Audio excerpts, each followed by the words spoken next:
दोस्तों mechanical properties of fluids की हम क्वेश्चन करने जा रहे हैं। मैकेनिकल प्रॉपर्टीज ऑफ फ्लूइड्स के हम क्वेश्चन करने जा रहे हैं, ध्यान दीजिए प्लीज। तो पहला क्वेश्चन हमारे पास क्या है, देखिए लिखा है we can cut an apple easily with a sharp knife as compare to with a blunt knife. Blunt समझते हो क्या? ब्लंट आदमी है यार, शार्प, ये लड़का बहुत शार्प है, ये ब्लंट है, मतलब ये शार्प है, बुद्धू है, ऐसा कुछ।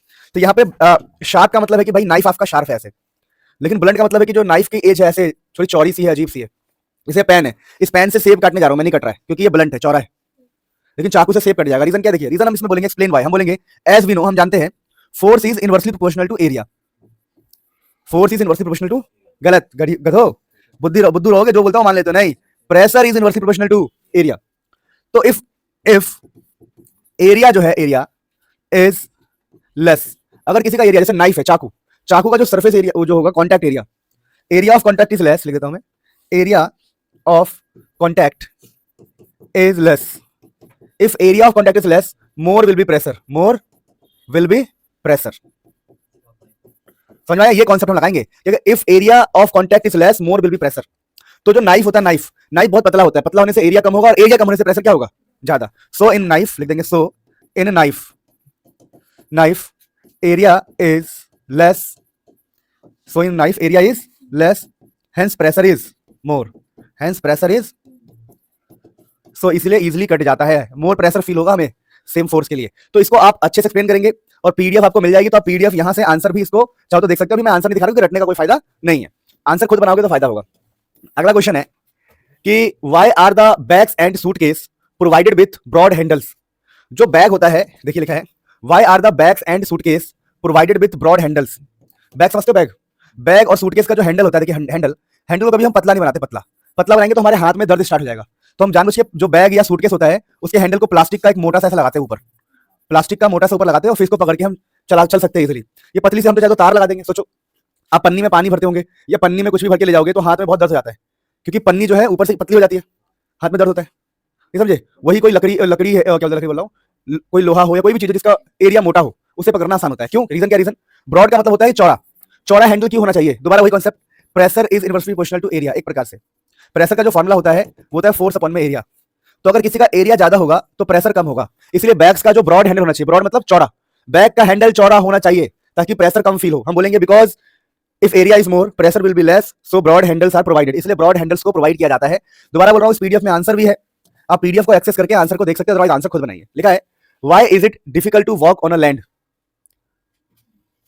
Walk on a land bare footed. नंगे पैर को इंग्लिश में क्या बोलते हैं बताओ? नंगे पैर को इंग्लिश में क्या बोलते हैं बताओ?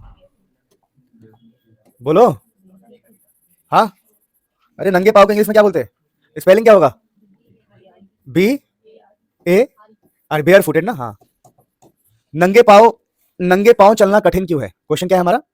नंगे पाव चलना कठिन क्यों है? क्योंकि देखिए जब हम नंगे पाव चलेंगे तो छोटे मोटे कंकर, छोटे मोटे पत्थर जो होता है इनका एरिया कम होता है। हम बोलेंगे जो हमारे कंकर है, पत्थर है, small stones, marble, small stones having less area, having less area of contact.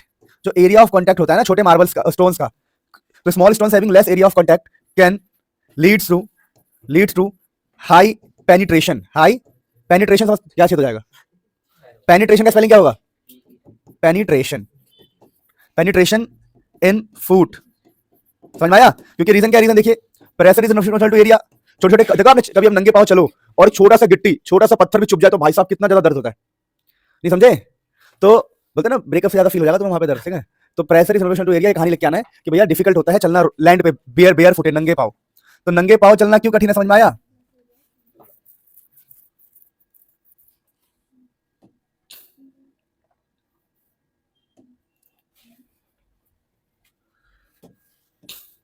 Question है how does the boiling point of a liquid varies with pressure. अब देखिए ये वाला क्वेश्चन काफी ज्यादा इंपॉर्टेंट होता है, ध्यान रखिएगा कि देखिए boiling point is directly proportional to pressure. अब क्या कहानी क्या है? कहीं पर अगर प्रेशर बढ़ता है तो बॉइलिंग पॉइंट भी बढ़ता है, तो आपको ये लिख के आना है when we increase pressure boiling point also increases. और एग्जांपल क्या है? Example pressure cooker is the best example. क्यों? जब हम प्रेशर कुकर में खाना बनाते हैं ना तो खाना जल्दी पक जाता है। क्यों? क्योंकि वहां पर प्रेशर कुकर में क्या होता है, प्रेशर ज्यादा होता है, इसकी वजह से बॉइलिंग पॉइंट भी बढ़ जाता है, और बॉइलिंग पॉइंट बढ़ गया तो खाना जल्दी पकेगा। तो आपको ध्यान रखना है कि why does the boiling point of liquid varies with pressure. तो ये एक अच्छा क्वेश्चन।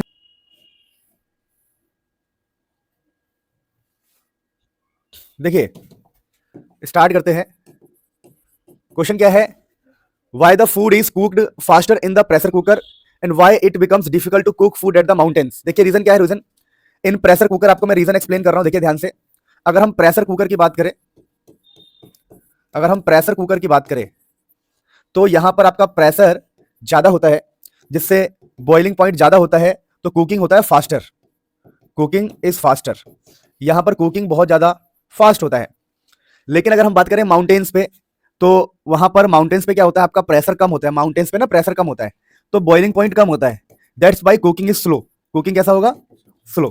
Cooking is slow. तो माउंटेन्स पे कुकिंग स्लो होता है, इसके पीछे रीजन होता है कि वहां पर प्रेशर कम होता है, और प्रेशर कम होने से बॉइलिंग पॉइंट कम हो जाता है। ये क्लियरिटी है इस क्वेश्चन की? ओके ठीक है, ठीक है ना। तो क्वेश्चन है कि भाई बैरोमीटर में मरकरी का ही क्यों इस्तेमाल किया जाता है? तो मरकरी की सबसे खास बात क्या है? Do not stick, do not stick to the balls. मतलब अगर आपको याद हो, मरकरी की एक खास बात क्या होती है कि मरकरी अगर किसी चीज में रखा हुआ है तो उसके दीवारों से चिपकेगा नहीं, दीवारों से, और नहीं चिपकेगा तो मरकरी जब ऊपर जाएगा तो ऊपर जाएगा, नीचे आएगा तो पूरा ही नीचे आएगा, चिपक के रह नहीं जाएगा। जैसे आप लोग पानी पियोगे तो गिलास में कुछ बूंदे छूट जाती है, लेकिन मरकरी में ऐसा नहीं है। मरकरी में ऐसा, तो मरकरी जो है क्यों बैरोमीटर में यूज करते हैं? Because do not stick to the walls. तो मैंने आपको रीजन बताया, एक रीजन काफी है एक नंबर के क्वेश्चन के लिए, ठीक है ना। और दूसरा, इसके वेपर भी नहीं बनते कि ये गायब हो जाएगा। जैसे मान लो पानी रखा हुआ है और गर्मी का मौसम है, तो हल्का हल्का भाप बन के पानी हल्का हल्का खत्म हो सकता है, पर मरकरी का वेपर भी इजीली नहीं बनता है। पर हमने एक नंबर क्वेश्चन में एक रीजन लिख दिया, बहुत है। आप चाहो तो ज्यादा रीजन भी लिख सकते हो, आपके शौक पे डिपेंड करता है। नहीं समझे मेरी बात को? ये शौक की बात है, अदरवाइज आंसर तो मैंने इन सबके आपको दे ही रखे, कोई टेंशन वाली बात नहीं। अब ये काफी ज्यादा इंपॉर्टेंट क्वेश्चन है। It is easier to swim in the sea water than the river water. ये काफी ज्यादा इंपॉर्टेंट क्वेश्चन है, इस चीज को समझने का प्रयास कीजिए कि बहुत आसान होता है स्विम करना इन द सी वाटर, समुद्र के पानी। मान लीजिए यहां पर सी वाटर है, ठीक है ना, तो सी वाटर में स्विमिंग करना इजी है, रिवर में स्विमिंग करना इजी नहीं है। उसके पीछे लॉजिक क्या होता है समझने का प्रयास कीजिए। जो समुद्र का पानी होता है, समुद्र का जो पानी होता है, इसमें आयंस, नमक, मिनरल्स, बहुत सारी चीजें होती है। रिवर के पानी में वो सब नहीं होता है। पता है बात आपको कि समुद्र के पानी में नमक है, सॉल्ट है, मैग्नीशियम है, कैल्शियम है, बहुत सारी चीजें इसके अंदर होती है, बहुत सारे मिनरल्स होते हैं। इसके अंदर उस हिसाब का मिनरल नहीं होता है। तो ये जो मिनरल्स होते हैं, इनकी वजह से, क्या बोला मैंने, मिनरल्स की वजह से कहीं ना कहीं हम कह सकते हैं कि समुद्र का जो पानी होता है मोर डेंसर होता है। क्या होता है ये?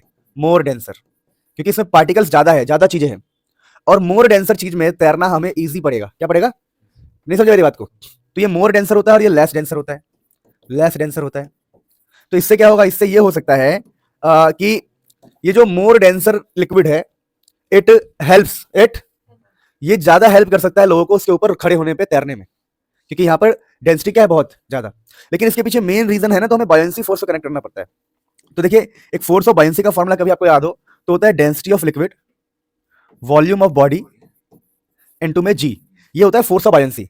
बायंसी का फोर्स क्या होता है? जैसे कि मान लीजिए ये लिक्विड है और कोई आदमी उसके अंदर है, तो उस आदमी को ऊपर एक फोर्स लगेगा जिसको बोलते हैं फोर्स ऑफ बायंसी। वैसे रिवर में भी अगर कोई आदमी बैठा है तो उसके ऊपर एक फोर्स लगेगा, फोर्स ऑफ बायंसी। तो यहां भी फोर्स ऑफ बायंसी है, यहां भी फोर्स ऑफ बायंसी है। तो ये समझने वाली बात है कि यहां भी फोर्स ऑफ बायंसी है, यहां भी फोर्स ऑफ बायंसी है। अब समझने वाली बात क्या है कि फोर्स ऑफ बायंसी डिपेंड करता है डेंसिटी ऑफ लिक्विड पे। तो यहां के लिए भी फोर्स ऑफ बायंसी का यही फॉर्मूला होगा, density of liquid volume of body into में जी। अब लॉजिकली अगर हम देखेंगे तो डेंसिटी ऑफ लिक्विड कहां पर है? बताओ, यहां पर ज्यादा है, मोर डेंसर लेस डेंसर। अगर यहां की डेंसिटी ऑफ लिक्विड ज्यादा है तो यहां फोर्स ऑफ बायंसी भी क्या होगा? तो समुद्र के पानी में ज्यादा फोर्स ऑफ बायंसी मिलता है, और ज्यादा फोर्स ऑफ बायंसी है तो वो टंगा रहेगा, तो तैरना उसके लिए क्या होगा? आसान। और यहाँ तो लेस डेंसर है, फोर्स ऑफ बायंसी कम होगा, वो नदी के अंदर बार कोशिश कर रहा है, डूब जा रहा है। नहीं समझ रही बात को? तो कहानी क्या है, मेन कॉन्सेप्ट क्या है कि समुद्र का पानी ज्यादा डेंसर है, sea water is more denser, so in more dense water swimming is easy. और ज्यादा आपको बताना है तो बता सकते हो sea water having more density, so more force of buoyancy. तो ये आप पे डिपेंड करता है कि अपना आंसर आप कैसे बनाओगे, बाकी तो मैंने आपको बता दिया है। डेंसिटी ज्यादा होता है, ठीक है ना। अब अगला क्वेश्चन है, ये क्वेश्चन काफी इंपॉर्टेंट क्वेश्चन की कैटेगरी में है कि what is the effect of temperature on the viscosity of liquid and gases. Viscosity of liquid and gases, देखिए आप अगर कहीं पर टेम्परेचर को बढ़ाते हैं तो विस्कोसिटी पे क्या फर्क पड़ेगा, ये आपसे पूछा जा रहा है, ठीक है। आप एक काम करो, सबसे पहले तो इस क्वेश्चन को लिखो क्योंकि ये काफी इंपॉर्टेंट है। अपने लैंग्वेज में कन्वर्ट करो, फिर उस क्वेश्चन को मैं कराता हूं। फटाफट नोट करेंगे आप, ये क्वेश्चन काफी ज्यादा इंपॉर्टेंट है, इसलिए मैं इसको बोल रहा हूं, इस पर ध्यान दो, ये बहुत बड़ा। हाँ, सो ये क्वेश्चन की हम बात कर रहे थे, मैंने कहा था इंपॉर्टेंट क्वेश्चन है। जो इंपॉर्टेंट क्वेश्चन है उसको हाथों हाथ ही लिख लिया करो, फायदे में रहोगे। इंपॉर्टेंट तो सारे ही है, पर जो पक्का पक्का चांस होता है, जैसे ये वाला क्वेश्चन है, what is the effect of temperature on the viscosity. देखिए विस्कोसिटी एक प्रकार से फ्रिक्शन होता है, ठीक है ना, फ्रिक्शन कह सकते हैं एक प्रकार से, ऑफ लिक्विड एंड गैसेस। तो देखिए पहले हम लिक्विड की बात करेंगे यहाँ पे, ठीक है, लिक्विड, और यहाँ गैसेस की बात करते हैं। देखिए अगर आप लिक्विड में टेम्परेचर को बढ़ाएंगे ना, तो पानी हल्का होगा, पानी के बॉन्ड्स टूटेंगे, क्या टूटेंगे, बॉन्ड्स टूटेंगे, और बॉन्ड्स उनके बीच का टूटेगा, अट्रैक्शन टूटेगा, तो हम कहते हैं कि उसका जो विस्कोसिटी है, विस्कोसिटी उसका डिक्रीज होगा, फ्रिक्शन डिक्रीज होगा उसका। नहीं समझे मेरी बात को। जैसे शहद है, शहद, शहद बहुत गाढ़ा है, मैं कहा कि भाई इस पूरे कमरे में शहद भर दिया मैंने, शहद समझते हो हनी, और मैंने कहा चल के दिखाओ, तो तुम तो फंस गए उसके अंदर, बहुत फंस गए, चल ही नहीं पा रहे। लेकिन मैंने फिर शहद को गर्म कर दिया, गर्म करने से हल्का सा पिघल के वो क्या होगा, ढीला पड़ जाएगा। अब उसमें तुम्हारा चलना क्या हो जाएगा, आसान, तो विस्कोसिटी डिक्रीज हो जाएगी, चलना आसान हो जाएगा, फ्रिक्शन डिक्रीज हो जाएगा। लेकिन गैसेस में ऐसा क्या है कि देखिए गैसेस में जब हम टेम्परेचर को बढ़ाते हैं ना, तो टेम्परेचर को बढ़ाने से आपका विस्कोसिटी बढ़ जाता है उल्टा। अब तुम बोलोगे ऐसा क्यों, क्योंकि गैसेस में पहले, गैसेस में यहाँ पर फोर्स नहीं है, क्या नहीं है, फोर्स गैसेस में होता ही नहीं, ना के बराबर होता है। लेकिन जब हम उसको हीट करेंगे तो पार्टिकल्स ऐसे ऐसे हिलना डुलना स्टार्ट कर देंगे, और हिलना डुलना स्टार्ट कर देंगे तो वहां से फ्रिक्शन पैदा हो जाएगा, विस्कोसिटी पैदा हो जाएगा। नहीं समझे मेरी बात को। तो कहानी को मिला के ये है कि टेम्परेचर बढ़ाने से विस्कोसिटी घटता है लिक्विड में, और टेम्परेचर बढ़ाने से विस्कोसिटी बढ़ता है किसमें, गैसेस में। ये काफी इंपॉर्टेंट चीज है, आप प्लीज इसे नोट कीजिए, फिर हम आगे बढ़ते हैं। लिखा है hotter liquid move faster than colder ones, why. देखिए वो बहुत लॉजिकल बात है कि जो हॉट लिक्विड होता है, अगर हम हॉट लिक्विड की बात करें, तो जब हम टेम्परेचर को बढ़ाएंगे तो उसकी विस्कोसिटी घट जाएगी, टेम्परेचर बढ़ाने से विस्कोसिटी क्या हो जाएगी, घट जाएगी। तो अगर जिसकी विस्कोसिटी घट गई वो फास्ट मूव करेगा, नहीं समझे, तो hotter liquid move faster than colder ones. Reason क्या है, reason because hot liquid having more temperature less viscosity, less viscosity मतलब friction, so they will move faster. पर कोल्डर का क्या होगा, low temperature more viscosity. Cold में क्या होगा बताओ, कोल्ड में टेम्परेचर कम है तो विस्कोसिटी ज्यादा होगा, उल्टे होंगे ना आपस में, और विस्कोसिटी ज्यादा होगा, फ्रिक्शन ज्यादा होगा, तो तेज से मूव नहीं कर पाएंगे। नहीं समझ पा रहे बात को। अगर नहीं समझ पा रहे हो तो भाई कुछ गड़बड़ है तुम्हारे अंदर, सही बता रहा हूं, कुछ तो गड़बड़ है। लिखा है विच fall faster, big rain drops और स्मॉल रेन ड्रॉप्स। तो देखिए आपको क्लियरली बता दूं, आप लोगों ने टर्मिनल वेलोसिटी का फॉर्मूला पढ़ा है क्या, नहीं पढ़ा, 2/9 समथिंग, नहीं पढ़ा, गधो ऐसी रहोगे जीवन भर, इतनी सारी बताई थी मैंने, रहा देखो फॉर्मूला 2/9 करके बताया नहीं अभी मैंने थोड़ी देर पहले, देखो फॉर्मूला होता है टर्मिनल वेलोसिटी का 2/9 r square rho minus sigma नीटा जी। अब देखिए ये जो टर्मिनल वेलोसिटी होता है किसी भी लिक्विड का, जब भी कोई पानी की बूंदे जब गिरती है ना, तो पानी की बूंदे at the end of the time terminal velocity को अचीव कर लेती है। जब भी कोई धरती से गिरता है तो गिरते वक्त टर्मिनल वेलोसिटी को अचीव करता है। तो terminal velocity of a rain drops is given by this formula. अब यहां पर सबसे खास बात क्या है, जो हमारा टर्मिनल वेलोसिटी है वो रेडियस के स्क्वायर पे डिपेंड करता है, किस पे डिपेंड करता है, तो जिसका रेडियस ज्यादा होगा उसका टर्मिनल वेलोसिटी क्या होगा, ज्यादा होगा। तो रेडियस किससे ज्यादा होगा, बिग का, therefore big drops falls faster. तो जो बड़े ड्रॉप्स होते हैं, जो बड़े ड्रॉप्स होते हैं बहुत जल्दी जल्दी गिरते हैं। क्या बात समझ में आ गई, कोई दर्द, कोई पीड़ा, कोई कष्ट, ठीक, तो इसमें कोई टेंशन वाली बात नहीं है। देखो क्वेश्चन ये रहा, dust generally settles down in a close room. अगर एक कमरा बंद है, अगर एक कमरा बंद है तो डस्ट पार्टिकल टीवी पे, पंखे पे, कंप्यूटर पे, टेबल पे, हर जगह सेटल हो जाते, क्या जाते हैं। और एक चलता फिरता रूम है तो देखोगे आपके डस्ट पार्टिकल चल रहे हैं। इस कमरे में अगर मैं टॉर्च मारूंगा तो आपको पार्टिकल चलते हुए दिखाई देंगे, लेकिन यही कमरा 100 दिन के लिए बंद कर दूं तो डस्ट पार्टिकल चलते हुए दिखाई नहीं देंगे। रीजन क्या है, समय के साथ, समय के साथ कोई भी पार्टिकल हो वो टर्मिनल वेलोसिटी अचीव कर लेता है। क्या अचीव कर लेता है, टर्मिनल वेलोसिटी। तो इसका आंसर होगा जो डस्ट पार्टिकल है, डस्ट पार्टिकल्स, इसका आंसर होगा dust particles, dust particle achieves, यार जो डस्ट के पार्टिकल्स होते हैं अचीव्स, अचीव की स्पेलिंग सही है, नहीं है ना, सिंगल सी आएगा, achieves terminal velocity, terminal velocity. अब पता है टर्मिनल वेलोसिटी क्या होता है, ऐसा वेलोसिटी जिससे पार्टिकल बहुत ही आराम से यूनिफॉर्म स्पीड से गिर रहा होता है। तो dust particle achieve terminal velocity and finally settles down, और वो सेटल हो जाते हैं। समझे मेरी बात को? देखिए एक ऐसी वेलोसिटी होगी, ऐसे ऐसे धर्मधर ऐसे ऐसे ऐसे अजीब सी वेलोसिटी, लेकिन एक होती है टर्मिनल जो बड़े प्यार से आराम से। तो समय के साथ ना चीजों में टर्मिनल वेलोसिटी आ जाता है। जैसे फॉर एग्जांपल पैराशूट खुलता है, पैराशूट जब पैराशूट खुलता है तो अजीब सी वेलोसिटी होती है, लेकिन जमीन पे गिरने से पहले वो बहुत ही स्मूथली ऐसे गिरती है, तो उसे बोलते हैं टर्मिनल वेलोसिटी। तो टर्मिनल वेलोसिटी के बारे में आपको पता होना चाहिए था। फॉग पार्टिकल होते हैं, fog particles appear suspended in the, देखिए आपने देखा होगा कि हमें एटमॉस्फेयर में फॉग दिखाई देता है सर्दियों में, है ना? तो फॉग पार्टिकल जमीन पे क्यों नहीं गिरते? पार्टिकल ही तो है, वो अटके क्यों रहते हैं? तो देखिए टर्मिनल वेलोसिटी का फॉर्मूला हमने पढ़ा था, टर्मिनल वेलोसिटी डायरेक्टली प्रोपोर्शनल होता है रेडियस के स्क्वायर के। अब फॉग का क्या होता है? फॉग अगर फॉग की बात करें, R is very small, fog के लिए आर, फॉग पार्टिकल होते कितने छोटे? बहुत छोटे। For fog R is very small, अगर इनका आर बहुत छोटा होगा, हेंस वी टर्मिनल, वीटी मतलब क्या है यहाँ पर? Terminal velocity. अगर फॉग पार्टिकल के आर बहुत कम होता है तो उनका टर्मिनल वेलोसिटी भी बहुत कम होगा, hence VT is very small. अब जब उनका वेरी स्मॉल, ऑलमोस्ट नेग्लिजिबल, अब जिसका वेलोसिटी इतना कम हो तो वही रुका रहेगा ना, नहीं समझे? तो fog particles appear suspended in the atmosphere, atmosphere में आपको फॉग पार्टिकल्स दिखाई देते हैं, वो जमीन पर क्यों नहीं गिर जाते? जैसे बारिश की बूंदें जमीन पर गिरती है, कोई भी ओस जमीन पे गिरता है, ओस जानते हो? ओस जमीन पे गिर जाता है, घास पे गिर जाता है, लेकिन फॉग पार्टिकल आसमान में से लटके हुए चलते रही, सबको देखूंगा, नहीं समझे? ऊपर से देखूंगा। तो रीजन क्या? Reason terminal velocity is proportional to R square, for fog R is very small, hence VT is very small, और उसकी वेलोसिटी इतनी कम है कि वहीं पर रुका हुआ है, नेग्लिजिबल वेलोसिटी। समझे मेरी बात को? तो ऐसे क्वेश्चंस के थ्रू भी आप जा सकते हैं। अब ये वाला क्वेश्चन मोस्ट इंपॉर्टेंट है, ये आपके एग्जाम में आने के पूरे चांस है, मोस्ट इंपॉर्टेंट। इसको हम मोस्ट इंपॉर्टेंट क्वेश्चन कहा करते हैं प्यार से, गुप्त भाषा में, मोस्ट इंपॉर्टेंट। अभी क्वेश्चन क्या है? Why two streamlines can not cross each other. देखिए अगर आपके पास दो स्ट्रीम लाइन है, ये है और एक ये स्ट्रीम लाइन है, तो ये क्रॉस नहीं कर सकते। क्यों नहीं कर सकते क्रॉस? मैं आपसे पूछता हूं, चलो एक चीज देखो, मैं आपसे चीज पूछता हूं, देखो मैं चुपके से बना रहा हूं डायग्राम और बताना आप मुझे।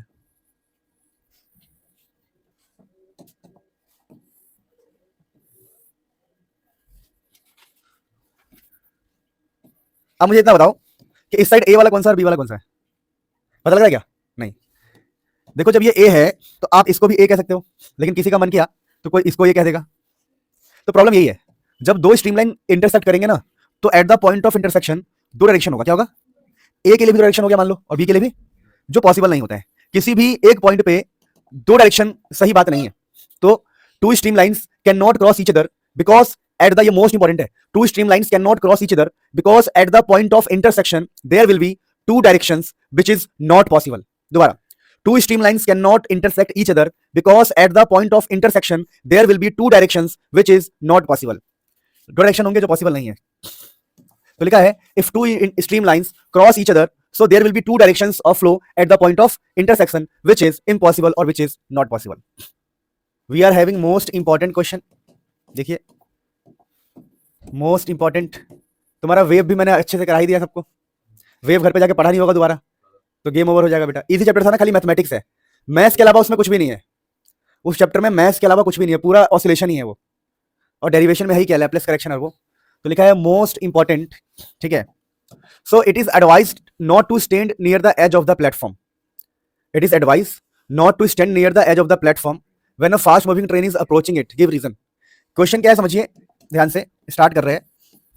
क्वेश्चन है कि अगर कोई ट्रेन मूव कर रही है तो ट्रेन के आसपास, दोबारा बोल रहा हूं, क्वेश्चन कह रहा है अगर कोई ट्रेन मूव कर रहा है तो ट्रेन के आसपास किसी को खड़ा ना किया जाए तो अच्छा है। ऐसा क्यों? क्योंकि देखिए मान लीजिए ये ट्रेन है, ट्रेन बोल रहा हूं, ये प्लेटफॉर्म है समझिए, ये पटरी है, रेल्स, दो रेल्स होती है ना लोहे की रेल्स, तो यहां पर ना इधर 1 atm प्रेशर होता है, यहां भी 1 atm प्रेशर होता है, पूरे इन्वायरमेंट में 1 एटमॉस्फेयर का प्रेशर होता है। लेकिन जब एक ट्रेन मूव करती है यहां से, तो जब ट्रेन मूव करती है तो यहां के पार्टिकल्स की स्पीड बढ़ जाती है, यहां के पार्टिकल की भी स्पीड बढ़ जाएगी क्योंकि ये ट्रेन मूव कर रहा है, हवा ला रहा है अपने साथ। तो जब भी स्पीड बढ़ता है ना तो वहां का प्रेशर घट जाता है। तो हम एक तरफ की स्टडी कर लेते हैं, इस तरफ की। तो यहां के जैसे आदमी यहां पे खड़ा है, मान लो आदमी यहां खड़ा है, अब जैसी ट्रेन आई यहां की स्पीड बढ़ गई और प्रेशर घट गया, स्पीड बढ़ने से प्रेशर घट जाएगा।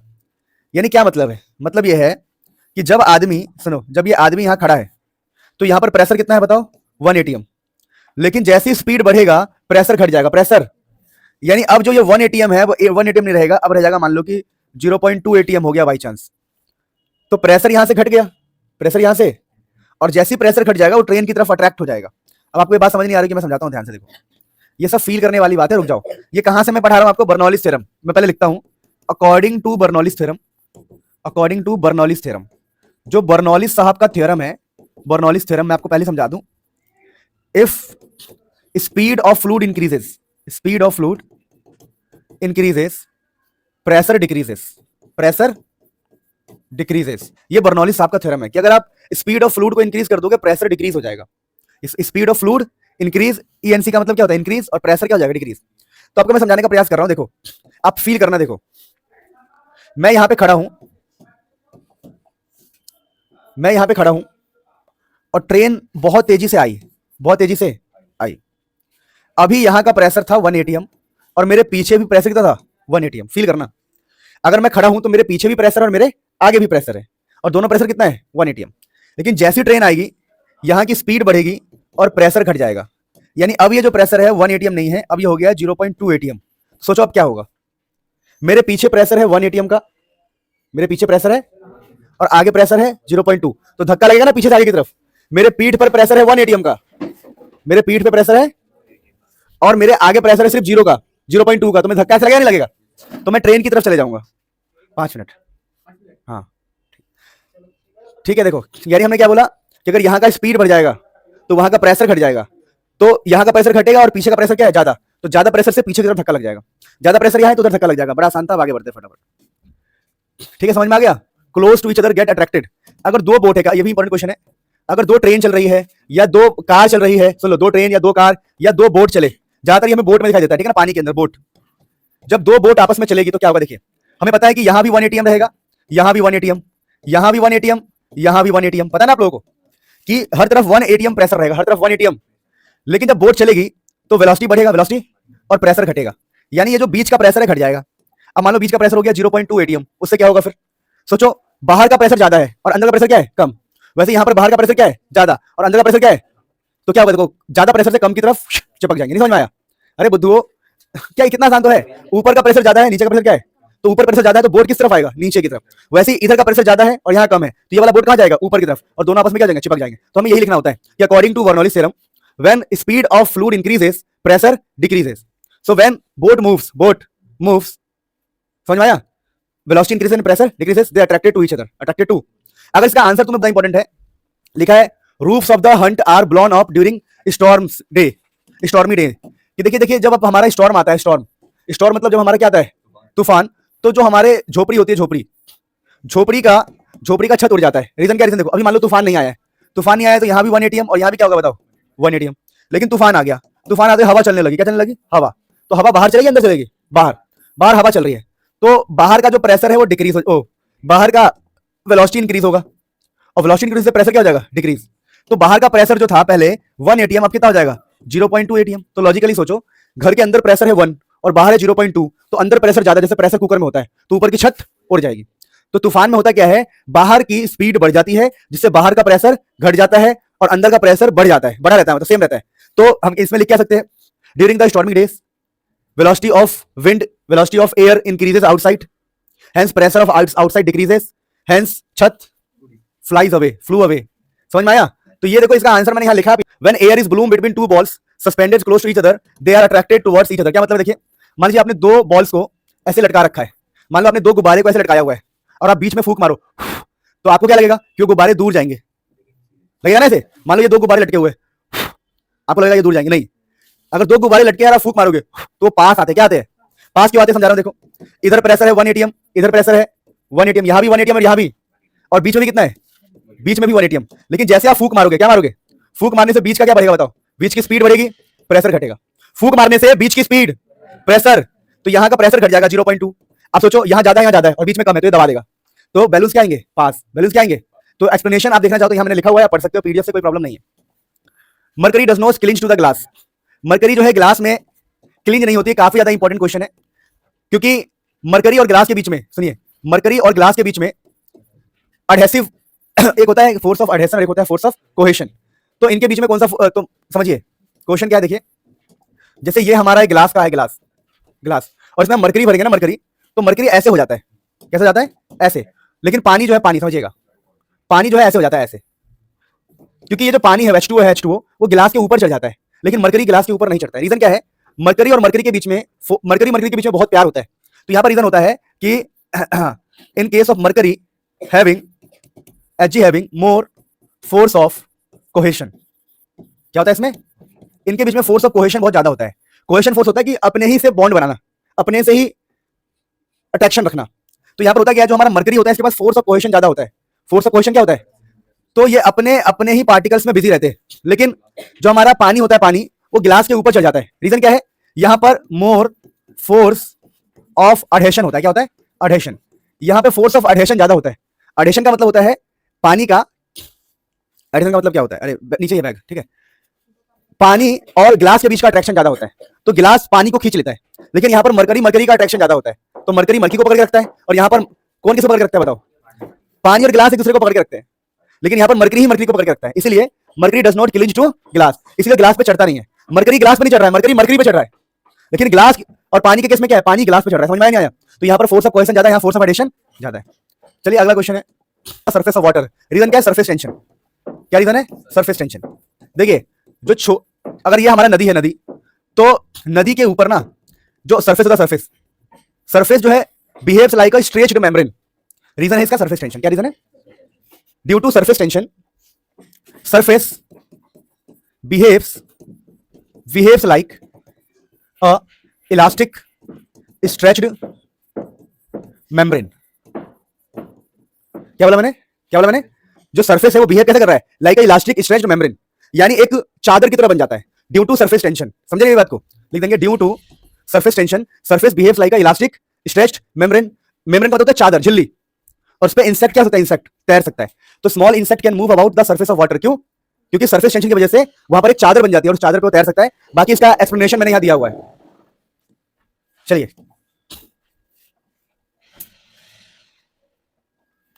क्या ये रहा ना, ये भी कर लेते हैं, पर ये आने का चांस कम है, पर कर लेते हैं। लिखा है antiseptics have low surface tension. देखिए जब भी किसी का सरफेस टेंशन लो होगा, अगर किसी का लो सरफेस टेंशन है तो वो स्प्रेड करेगा। क्या करेगा, स्प्रेड। तो antiseptic have low surface tension, why, तो लो सरफेस टेंशन से स्प्रेड करेगा। When surface tension is low antiseptic will spread. Antiseptic क्या होगा, वो फैलेगा। अगर आपका एंटीसेप्टिक फैलेगा तो उससे फायदा है कि घाटा है, बताओ, उससे फायदा की घाटा है, फायदा है। जब हमारा एंटीसेप्टिक फैलेगा तो हमारी बॉडी में वो फैलेगा तो अच्छा हमारे लिए। तो एंटीसेप्टिक है low surface tension, why, because if low surface tension antiseptic will spread. जो हमारा एंटीसेप्टिक्स है, एंटीसेप्टिक्स विल स्प्रेड, और यही तो हम चाहते हैं कि एंटीसेप्टिक अच्छे से फैल जाए। तो लो सरफेस टेंशन वाली चीज क्या होती है, फैलती है। नहीं समझ रही बात को, तो जिसका भी सरफेस टेंशन लो होगा वो फैलेगा।